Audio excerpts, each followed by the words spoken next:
In Boston, like any city, oftentimes there's difference. People remember things differently. People have different opinions of who did what and who did this, and things get a little fuzzy. And I found that when I was doing my research that there were sometimes difference of opinions about who did what.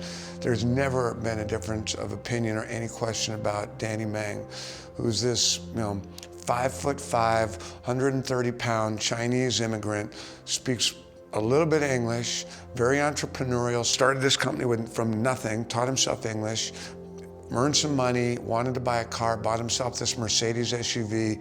He was very proud of that car, and these brothers carjacked him. Before that night, I have never ever had any chance to experience anything like that. I never even saw a gun before that night, When that guy pointed a gun to me, I feel it's like fake gun. I don't, I never saw it before. I never touched it before. Everything, you just can't believe it happened to you. It happened to me. I feel, why? I was like thinking, is this a dream or something? Why it happened to me? When I was asking Danny about the questions about the carjacking, I was a little careful. I was just like, talk about whatever you want. But he was absolutely like an open book with it. So even how he felt, on certain moments, he pictured himself just dying, getting shot, like literally having a vivid picture of that. And I can't even fathom that, And it was very clear to him as they stopped to fill up the gas tank that they were gonna kill him and they were gonna blow up New York. Times Square is 42nd Street and Broadway. Boom. Time to New York.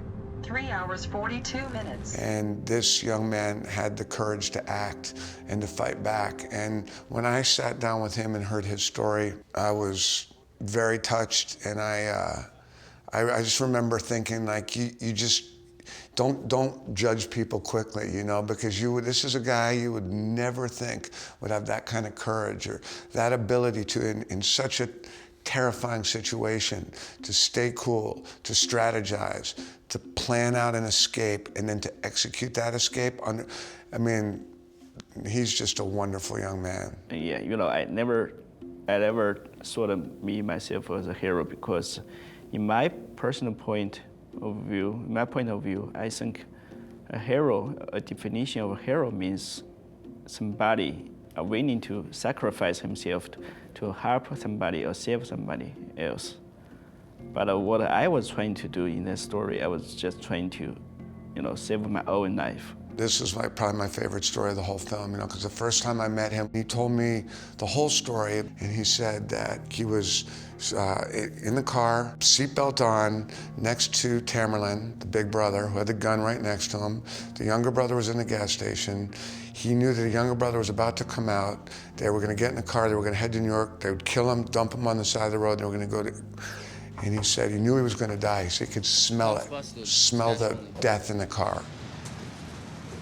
Get something to eat too. All right, you want some to eat? No. You're not hungry? No, It's okay. I'll get him something. And he said he was sitting there and the brother was looking at the GPS, confirming Times Square, Manhattan, Times Square. And he said to me, Peter, I knew I had to do 4 things. I had to push away the gun, undo my seatbelt, open the door and run.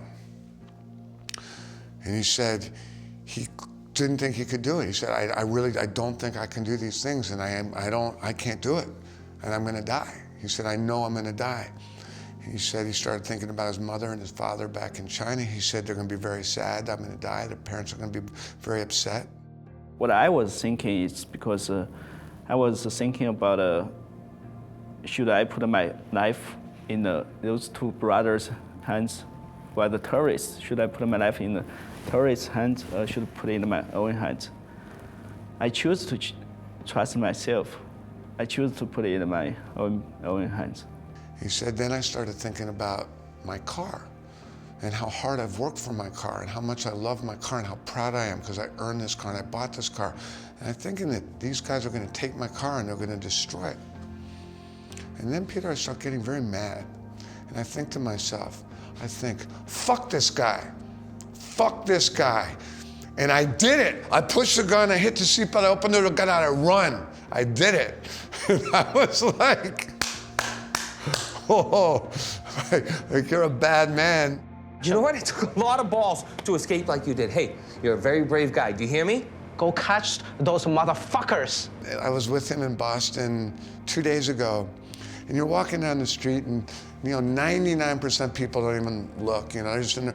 But every once in a while, somebody knows them, and they come up and they just hug them. Personally, this story kind of changed my life. So after the story happened, I feel I'm very fortunate to sit here, to be honest, to sit here talking to you guys. I was thinking about I could end up, dead in the night. And I really appreciate every day I still live in this world, and always feel fortunate. And I want every day of my life to be meaningful.